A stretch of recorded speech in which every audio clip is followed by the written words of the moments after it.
Who in the viewers likes Real Housewives crazy storylines? You watch them, you're like, I just can't believe that's real. Well, let me give you a storyline for tonight.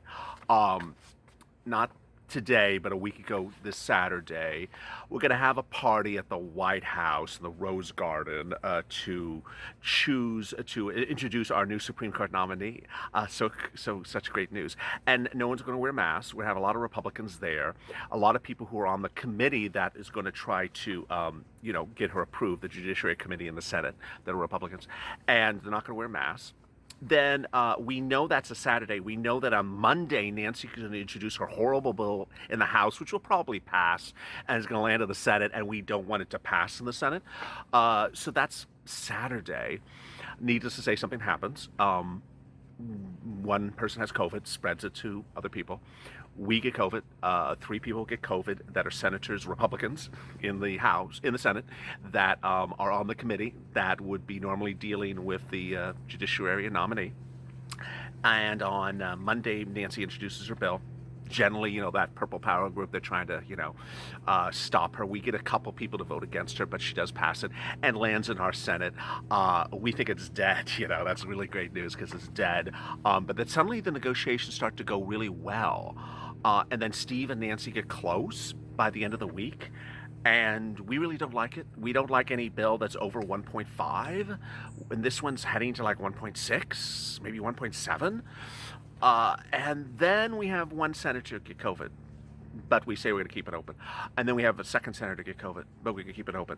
Then suddenly the deal apparently is very close for Steve and Nancy to get a deal agreed upon, and it could be by Sunday. And then this third senator gets COVID. Oh, we shut it all down. Nancy and Steve are getting close. Shut the Senate down. Don't let that darn bill ever see time of light in our Senate. But we're going to continue to do our judiciary hearing for that Supreme Court nominee. Yeah. If you think things are crazy, welcome to America.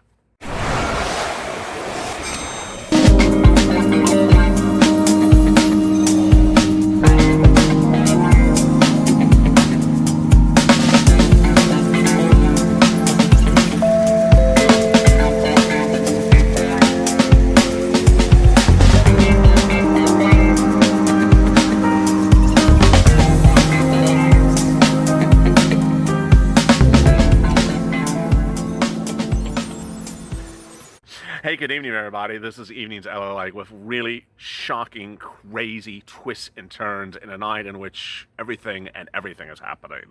It's hard to figure out how to report on something like this because there are so many angles. And ultimately, my focus is to get you money.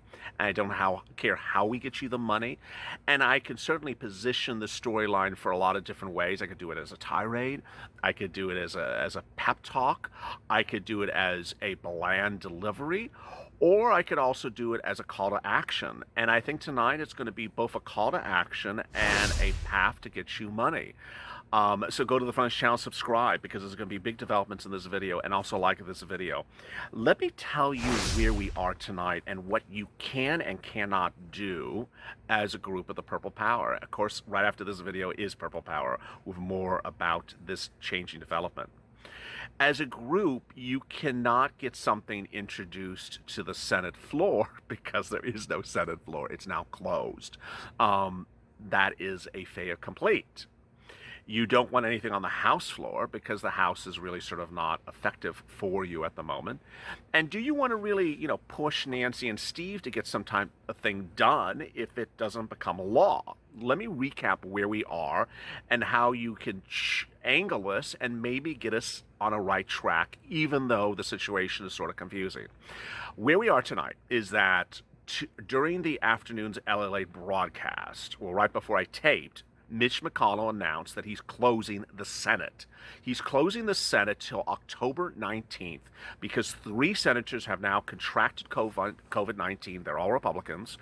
And because of that closure, You won't have a second stimulus check or bill law by legislative path because a law has to pass both the House, then the Senate, and being approved by the president.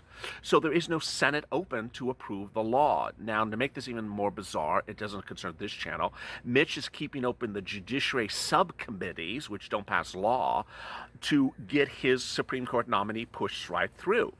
Ironically, the move to close the Senate was partisan because these are generally elder statesmen and stateswomen that are of advanced age. They're not in good health generally. They don't exercise, and they are in closed spaces and could have been exposed to fellow senators in recent days. But what about executive order? Well, the president can still do executive order. And you would think at a time like this, he would see the importance of doing executive order, and he would understand the urgency of doing executive order. Ironically, because there's so many things happening so quickly, we don't know the president's reaction to Mitch McConnell closing the Senate.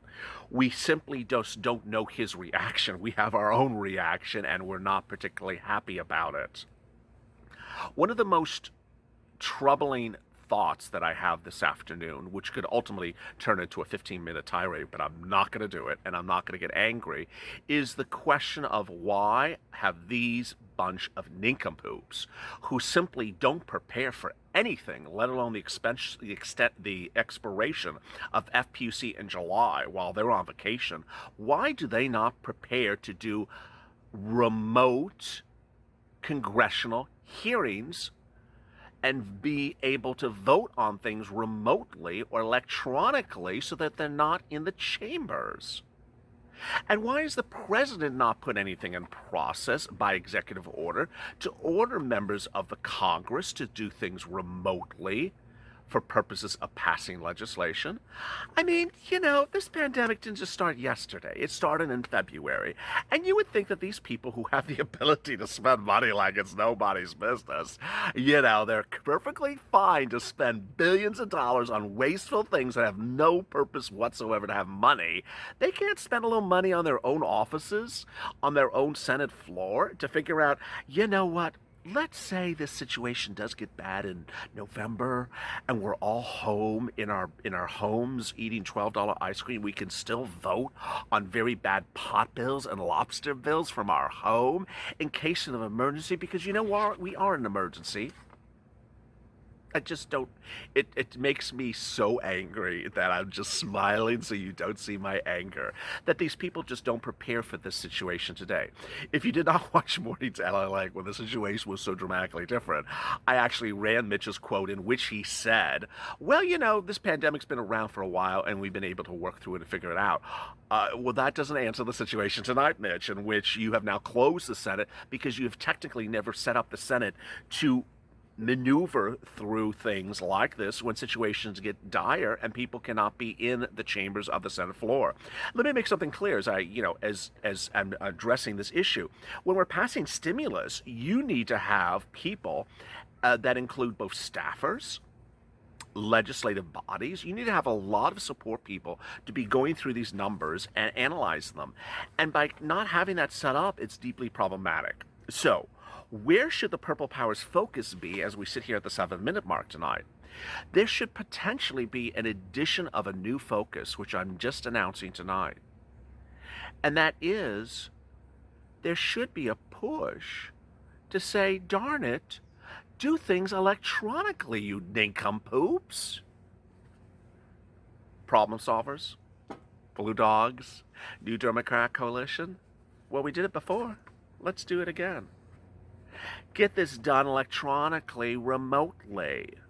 And if you don't want to, then push it for executive order that the president orders them to do it. Let me recap.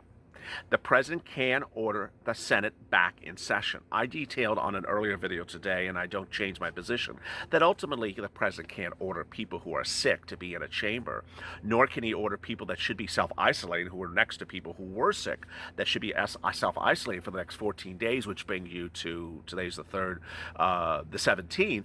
You shouldn't be ordering them to sit in chambers, but the president should be issuing an executive order to order the Senate to remotely deal with stimulus and the rest of the legislative process of the U.S. government. What the hell are we going on? I can't believe I'm saying this. This is 2021. I mean, little tiny cities in the middle of nowhere have been able to figure out how to do remote appearances by city council chairmen. It's ridiculous. It really is. Enough of that ranting. So, Purple Power, that's our first call to action tonight. We got to really get behind the problem solvers. I'll be making some images. We need to get behind the problem solvers. We need to get behind the Blue Dogs. We need to get behind the New Democrat Coalition. Say, it is time to call for an executive order. There is a time to order that everything be done legislatively, remotely, and electronically, because you can't shut down the government for 2 weeks. What are we doing here? It's just, this is not an act of war. We're not in a war. Someone has not invaded the United States. 3 people are sick, so we shut down the entire legislative process of the United States government because 3 people are sick. No, you figure out a way to get around that, honey. I just can't believe I'm even recording this. It's so ridiculously stupid that this situation has occurred. Now, let me turn it to Steve and Nancy.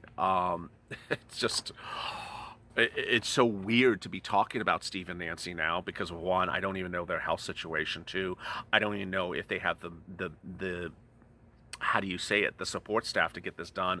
3, I don't even know if they have the timeline to get this done. What I need to have you understand is that comments are being made in the morning by the president, and then by 12 o'clock the situation's different.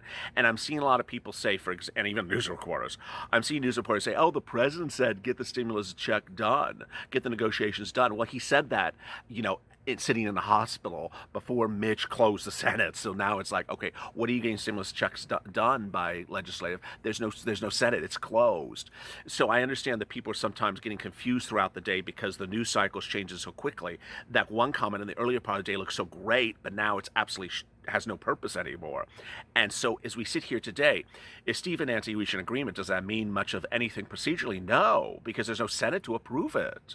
Now, as the House, I did see one article, but I wasn't able to pull it up because every news channel is suddenly charging for articles, which is sort of tacky, that Nancy apparently is not closing the House. She's keeping it open. That's as of Saturday afternoon until the situation is a different situation. But she's keeping the House open. Well, that doesn't really solve the situation. We need the Senate open. So where were Steve and Nancy on negotiations before this craziness erupted? Well, as a kid that was recording on Mornings LALATE, and the situation was totally different then. Let me tell you what it was then before this crap hit the fan. First, Steve and Nancy were very, very close. The overall number may not be close, but the 2 items, the whole battle was reduced to really basically 2 items. We're down again to a battle of state and local, and we're down to a battle of FPUC. And both of the numbers are sort of ridiculous to even have a disagreement about at this point because they're so close. It's not even something really to go to the mat about at this point. It's sort of ridiculous. The FPUC, she's at $600. She's never moved. He's at $400. He's never moved. It doesn't make sense because the problem solvers were at $450 for 8 weeks, and then $600 for 5 weeks, and somehow Mnuchin has gone backwards. I don't understand how that has happened. And then state and local, she came from $940, which was insane, to now 400 something. He's at 200 something, and again, that makes no sense because Mark Meadows said it's really 150, but we'll double it. The president will double at 300. So just get it done at 300. Get state and local done at 300. Get FPUC done at 500. We call it a day. We're done. I mean, I just don't understand why this is dragging on. Now, understand that Nancy Pelosi. I added a B instead of a P. Nancy, Speaker of the House, supreme deity, her bill is still crap. I mean, it really is still crap. It will indefinitely have all this horrible pork in there. Someone asked me in the comments in a private message, I think it was on Facebook, can you please go over what was so bad about this bill? Because you haven't done it in a few days. Yes, I'll say it right now.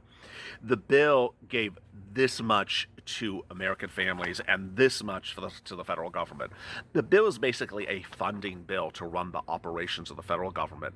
It features a salary raise for the Department of Justice employees, a salary raise for the Department of Treasury's employees, a salary raise for the Department of of parks, the national parks, a raise for them, a raise for the Department of Copyright, Trademark, and Patent, a raise for all these federal agencies, not for anything COVID-19 related, just a raise, you know.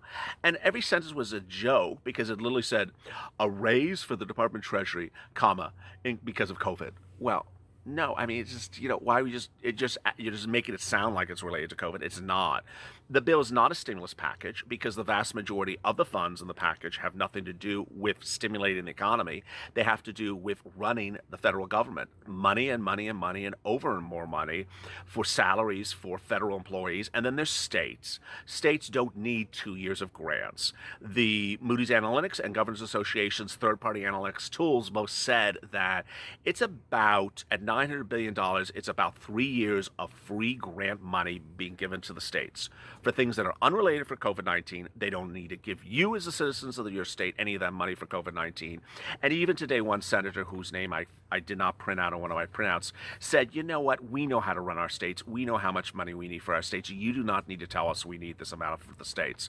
So Moody said it was 3 times what was needed for 1 year of grants. That was at 900. So now we're at 400. If we bought to 300, it would be 1 year of grants. Ultimately, as Jim Cramer said on CNBC, I think it was on Thursday, it's a crazy, crappy bill and has a lot of bad stuff in there. But ultimately, the stuff that is in there is helpful to some people. And it's best that we get that helpfulness to some people, despite the fact that there's some really, really bad stuff in there that should not be going to people to government that does not need it. What would be going to you that is good? Another round of PPP. So if you're an employee and your employer needs another round of PPP, you can get money. FPUC extended from September 5th down to January 31st, 2021, retroactive at some rate, which is going to land us somewhere between $400, $600. It's not good in that it's not retroactive to the end of FPUC in late July. It is good because it does not have that $100 threshold of LWA. Stimulus checks, not particularly good because it's one stimulus check. I don't know why this woman has an issue about not giving you multiple stimulus checks. To this day, I think that is the number one complaint of the viewers of this channel about the situation, and it's my complaint as well. Why can she spend money like it's going out of business, like it's water, on federal agencies, but can't come to the plate to give you more than a single darn stimulus check? I really have an issue with it. And I got to tell you, because it doesn't cost a lot of money. It doesn't cost a lot of money. It's about $300 billion for a first round of stimulus checks or second round of stimulus checks.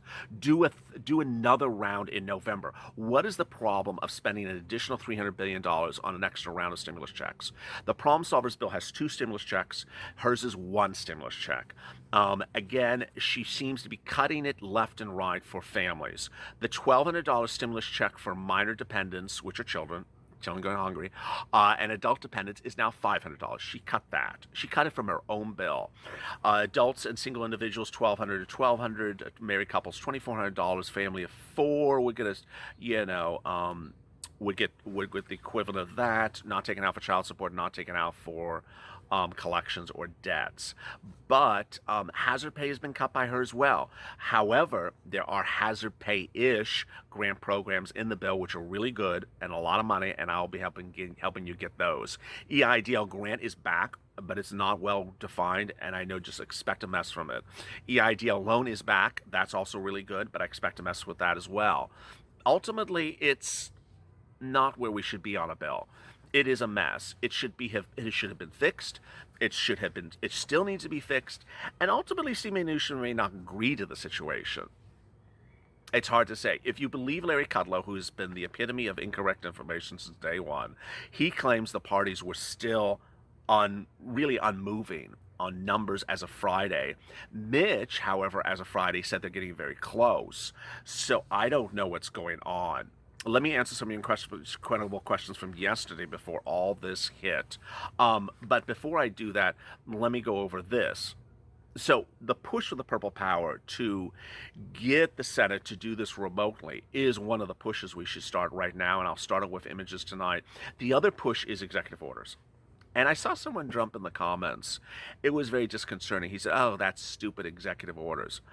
Honey, darling, if you read the comments of this channel no less than 2 weeks ago, when Nancy Pelosi was not answering anyone's phone calls and Steve Mnuchin was not answering and calling anyone, we said, we've given up on Congress. We're focusing on executive orders. And everyone thought that the president's going to do this by executive orders. Somehow Nancy sort of drew us in with her wonderfully attractive hairstyle and focused us back onto her plan about doing it legislatively. Most of the viewers of this channel think it's going to go by executive order. It just needs to get done right now. Let me answer some of your questions from last night. Valerie, I'm just so glad I found someone who isn't mentally impaired and people that don't care if it's a Democrat congressman. Thank you for creating a great channel that helps us who don't understand the ins and outs for breaking us down for us. I appreciate that greatly. And I understand on a day like this is about as complex can be. So, and I understand there's 8 videos in a given day. And if you watch the morning's video, it's different by the afternoon, it's different by the evening. Kimberly, blessings to our Purple Power family, LA and the American people. Amy Young, tonight I pray. Angel, this is getting serious. Charlotte, hopefully everything works out for him. Linda, we're praying for all of them. A lot of comments giving prayers to the president. LA, sir, you are the epitome of what I teach. I love what you do, obviously and honestly. You take pride in your punctual and accountable and accurate information. Well, thank you. Patricia, Purple Power, prayers to the president. He has presidential offices at the hospital. Wait the flip. Why can't he just do it there? Amen. He can do it right there. Why I may not agree with the president, and the way he's running this company, I don't wish that on him. I pray good and hope for his wife. Amen. He sent a very nice message on Twitter tonight, recorded in Walter Reed. If you've not watched that, go on Twitter. Also, go on Twitter because you're going to subscribe to this channel, and after you subscribe on this channel, you're going to jump on Twitter, join the Purple Power family, and we're going to really push to get this to the finish line. Also, like this video. Coming up next is Purple Power. A lot of big developments, and I know it's twisting and turning like, like a bad hairstyle. But we're going to get through it. We're going to get through it. As always, stay informed, stay smiling, and stay with LA for more.